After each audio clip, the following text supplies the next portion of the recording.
Hi welcome back to my channel. புதுசாக என்னோடய video பார்க்குறீங்கன்னா ப்ளீஸ் சப்ஸ்கிரைப் பண்ணிக்கோங்க. அதுக்கப்புறம் வீடியோ பாருங்கள், எல்லாருமே சப்போர்ட் பண்ணுங்கள். இது இன்றைக்கி என்ன வீடியோன்னு பார்த்தீங்கன்னாக்கா பிரம்ம முகூர்த்த பூஜா வீடியோ தான். இப்போ வாங்க வீடியோக்குள்ளே போகலாம். இன்றைக்கி டே வந்துட்டு 4 மணிலேருந்து ஸ்டார்ட் ஆச்சுங்க. போய் குளிச்சுட்டு வந்துட்டேன். இன்றைக்கி கட்டியிருக்கிற சேரீ பார்த்திங்கனாக்கா அவ்வளோ நல்லா கட்டவே வராதுங்க எனக்கு. இது தாங்க அரை மணி நேரமாக இப்படி தான் கட்டியிருக்கேன். என்னால் கட்டவே முடியல இந்த சேரீ. இது வந்துட்டு எப்படின்னா இந்த பேப்பர் சில்க்கு சேர்ந்த மாதிரி இந்த சேரீ பார்க்க சூப்பராக இருக்கும். நேரில் கூட அவ்வளோ தான் பார்க்க நல்லாயிருக்கும் சேரீ. பட் எனக்கு தான் கட்ட தெரியாது. இந்த சேரீ கட்டுறதுக்கே 5 மணி ஆகிடுச்சிங்க. ஏன்னா 5:30 விளக்கேற்றி வைக்கணுன்ட்டு சீக்கிரமாக நிலவாசல் கழுவி மஞ்சள் தடவி சந்தனம் குங்குமம் எல்லாம் போட்டு வச்சு விட்டேன். அதுக்கப்புறம் வாசலுக்கு தண்ணி தெளித்து கோலமும் போட்டு விட்டேன். உள்ளே வந்துட்டு சாமிக்கு பூவெல்லாம் மாற்றி வச்சுட்டேன். அதுக்கப்புறம் விளக்குக்கெல்லாம் எண்ணெயும் ஊற்றி வச்சுட்டு திரியும் போட்டு வச்சுட்டேன். அதுக்கப்புறம் தீபாரத்தி வீட்டுக்கு எல்லா பக்கமே காமிச்சிட்டு வெளியே விளக்கேற்றி வச்சுட்டு உள்ளேயும் விளக்கேற்றி வச்சுட்டேன். சாமியை கும்பிட்டேன் நல்லபடியாக. பிரம்ம முகூர்த்த பூஜை 7வது நாள் நல்லபடியாக போச்சு. இன்றைக்கி எனக்கு தெரிஞ்ச ஒரு சில டிப்ஸு நான் சொல்கிறேன் எனக்கு பிரம்ம முகூர்த்த பூஜை பற்றி. ஏன்னா நான் தெரிஞ்சுக்கிட்டது உங்களுக்கு ஒரு சில பேருக்கு தெரியும், ஒரு சில பேருக்கு தெரியாது. அதனால் ஏன்னா இந்த பிரம்ம முகூர்த்த பூஜை டைம் வந்துட்டு சில பேர் ரொம்பவே கன்ஃபியூஸ் பண்ணிக்கிறோம். நானுமே கன்ஃபியூஸ் பண்ணிகிட்டு இருந்தேன் எனக்கு தெரியாத போது. இப்போ தெரிஞ்சதுனால அவ்வளோவா இல்லை. எப்பயுமே 3 மணிலேருந்து 5:30 மணிக்குள்ளே விளக்கேற்றி வச்சிடணும். ஏன்னா சில பேர் வந்துட்டு 3 மணிக்கு ஏஞ்சிக்க முடியாது. நானே 3 மணிக்கு ஒரு 2 நாள் தான் ஏஞ்சேன். பட் அதுக்கப்புறம் ஏஞ்சிக்க முடியல. அப்புறம் 3 ஆச்சு, அப்புறம் 4 ஆச்சு. ஏன்னா நைட் வந்துட்டு நான் எல்லா வேலையும் செஞ்சுட்டு படுத்துருவேன். காலையில் 4 மணிக்கு ஏஞ்சாலும் போய் குளிச்சுட்டு வந்துட்டு வெறும் வாசலுக்கு கோலம் போட்டு உள்ளே கோலம் போட்டு அப்படியே சாமி விளக்குக்கெல்லாம் எண்ணெய் ஊற்றி திரி போட்டு விளக்கேற்றுற மாரி தான் வச்சுட்டு நைட் தூங்குவேன். டைம் வந்துட்டு 3 மணிலேருந்து 5:30 மணிக்குள்ளார நம்ம விளக்கேற்றி வச்சு சாமியும் கும்பிட்டு படித்து சாமி பாட்டு படிக்க தந்தால் படித்து முடிச்சுட்டு வெளியில் வந்துடணும். ஒரு சில பேர் வந்துட்டு பூஜை பண்ணும்போது கதவு திறந்தே வச்சுட்டு பூஜை பண்ணணும்னு சொல்கிறாங்க. அது ஆமாம், ரைட் தான். எல்லாராலையும் அப்படி பண்ண முடியாது. ஏன்னா சேஃப்டி எங்களுக்கு நாங்கள் வந்துட்டு கிராமமும் இல்லை, இது சிட்டியும் இல்லை. இந்த இடம் பிரச்சனை இல்லை எங்களுக்கு. எவ்வளோ நேரத்துக்கு வேணாலும் கதவு திறந்துட்டு நாங்கள் பூஜை பண்ணலாம், என்ன ஏதோ பண்ணலாம், சரியா? அதே சிட்டி பக்கம் தான் ரொம்ப கஷ்டம். சேஃப்டி இல்லாத இடமா இருந்தால் ரொம்ப ரிஸ்க் எடுக்காதீங்க. கதவு சாத்தி வச்சுட்டு நீங்கள் பூஜை பண்ணலாம். மனசார நம்ம சாமி கும்பிட்டாலுமே போதும். கதவு சாத்திருந்தால் சாமி வந்துட்டு வீட்டுக்குள்ளே வராது அப்படின்வாங்க. என்னை பொறுத்த வரைக்கும் கதவு சாத்தியே நம்ம வச்சுருந்தாலுமே கடவுளை நம்ம வீட்டுக்கு வரணும்னு நினச்சா கண்டிப்பாக வருவார். நம்ம மனசார சாமி கும்பிடணும், அவ்வளோதான். வேறு எதுவும் தேவையில்லை. நம்ம வந்துட்டு நம்ம குடும்பத்துக்காக ஒரு விஷயம் பண்ணுறோன்னாக்கா அது சேஃப்டியாக இருக்கிற இடமா இருந்தால் பரவாயில்ல. அது சேஃப்டி இல்லைன்னு நினச்சோம்னா அங்கே அதிகமாக ரிஸ்க் எடுக்காதீங்க. ஏன்னா அதால் உங்கள் வீட்டில் பிரச்சனை வந்துச்சுனாக்கா ரொம்ப கஷ்டமாகவும். அவ்வளோ பிரச்சனை ஃபேஸ் பண்ண தேவையில்லை. நீங்கள் கதவு சாத்தி வச்சுட்டு பூஜை பண்ணலாம். நம்ம எதை செஞ்சாலும் மனசார செய்யணும், அதுதான் மெயினிங்க. அப்புறம் இன்னொரு விஷயம், நிறைய பேருக்கு டவுட் இருக்கும். என்னென்னாக்கா எனக்குமே டவுட் இருந்துச்சு தெரியாத போது. இப்போ தெரிஞ்சுக்கிட்டதுனால அவ்வளோவா டவுட் இல்லை. ஓரளவுக்கு எல்லா விஷயத்தையும் நான் தெரிஞ்சுக்கிட்டேன் கேட்டு. நான்வெஜ்ஜு சாப்பிடலாமா சாப்பிடக்கூடாதான்ட்டு எல்லாமே நம்மளோட விருப்பம் தான். நம்ம ஒரு விஷயத்த நம்ம மனசார வேண்டியிருக்கோம், அது நம்மளுக்கு தேவை, கூடி சீக்கிரம் நடக்கணுன்ட்டு நம்ம சாமிக்கிட்ட வேண்டி இருக்கும் போது என்னென்னா நம்ம சாப்பிடாமல் செஞ்சால் கொஞ்சம் சீக்கிரம் நடக்கும். அதே நம்ம சாப்பிட்டுட்டு செஞ்சோம்னாக்கா கொஞ்சம் லேட் ஆகும், அவ்வளோதான். வேறு எதுவுமே இல்லை. எல்லாம் நம்ம மனசு பொறுத்து. சாமிக்காக விரதம் இருக்கிறதுனாக்கா சிக்கன் எனக்கு தெரிஞ்சு சாப்பிடாம இருந்தால் நல்லதுன்னு நான் நினைக்கிறேன். அப்படி நீங்கள் சாப்பிட்டே ஆகணும்னு நினச்சிங்கனாக்கா சாப்பிடுங்க, பரவாயில்ல. அன்றைக்கி நைட்டு வந்துட்டு இப்போ ஞாயிற்றுக்கிழமை செய்கிறீங்கனாக்கா அன்றைக்கி ஃபுல்லாக சாப்பிட்டுட்டு அன்றைக்கி நைட்டு வந்துட்டு வீடெல்லாம் துடைச்சி எல்லாமே க்ளீன் பண்ணிவிட்டு நீங்களும் தண்ணி ஊற்றிட்டு குளிச்சுட்டு படுத்திங்கன்னா போதும். மறுபடியும் காலையில் குளிச்சுட்டு எப்பயும் போல் பூஜை ஸ்டார்ட் பண்ணலாம். உங்களுக்கு இந்த பூஜை ஸ்டார்ட் பண்ணும்போது ஒவ்வொரு விஷயம் கொஞ்சம் கஷ்டமாக இருக்கும். சீக்கிரமாக எழுந்திக்கணும், 5:30 மணிக்கெல்லாம் விளக்கேற்றி வைக்கணும், இதெல்லாம் கொஞ்சம் கஷ்டமாக இருக்கும். போக போக கண்டிப்பாக அது நம்மளுக்கு பழகி போயிடும். எனக்கு அந்த 2 நாள் ஸ்கிப் பண்ணதுமே ஏதோ ஒரு மாதிரி மனசுக்கு கஷ்டமாகவே இருந்துச்சு. ஏன்னா மாதத்தில் 5 நாள் வந்துட்டு நம்மளால் பண்ண முடியாது, அது வேறு விஷயம். அந்த டைம் யாருமே பண்ணக்கூடாது. என்னை பொறுத்த வரைக்கும் நான் அப்படி தான் நினைக்கிறேன். நம்ம எல்லாருமே ஒவ்வொரு மனசு இருக்குது. அந்த மனசுக்கு எது சரி எது தப்புன்னு தெரியும். அது மாதிரி நம்ம செஞ்சுட்டு போனாலுமே போதும்.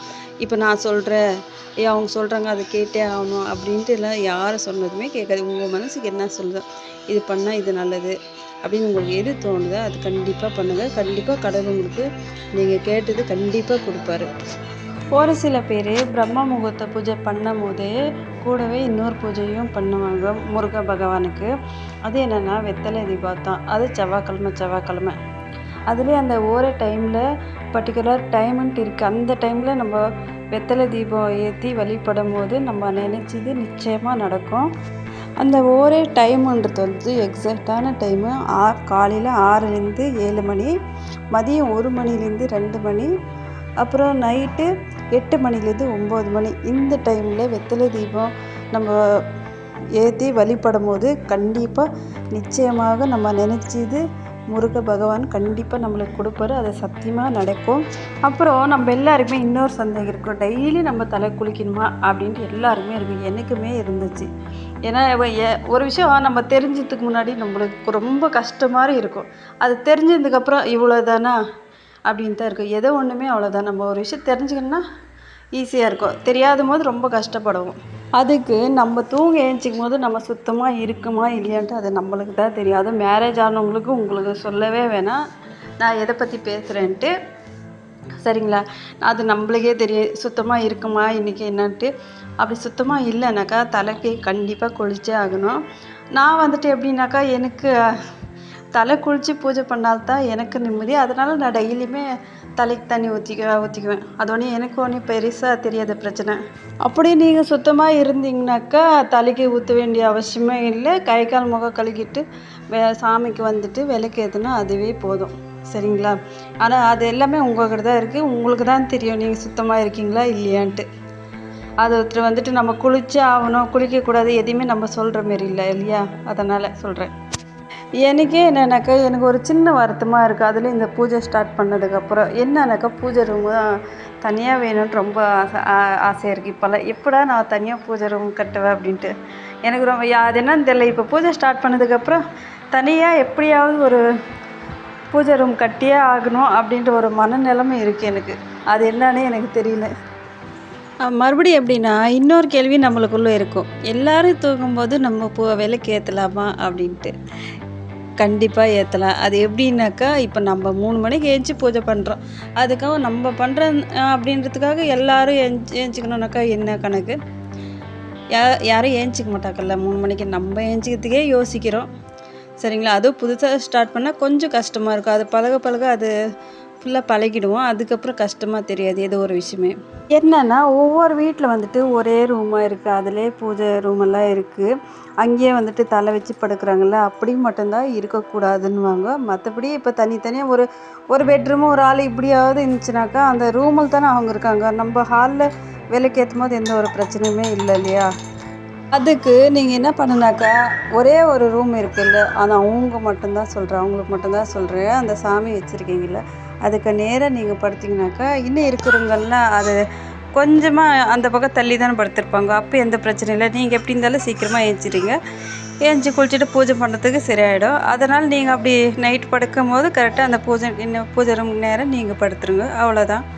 நம்மளுக்கு ஒரு கவலை இருக்கும். அதுவும் சின்ன வீடாக இருந்துச்சுன்னா ரொம்பவே கவலை இருக்குது. என்னடா நம்மளுக்கு சின்ன வீடாக இருக்குது, ஒரு சாமியாரை கூட இல்லையே அப்படின்னு ரொம்ப வருத்தப்படுவோம்.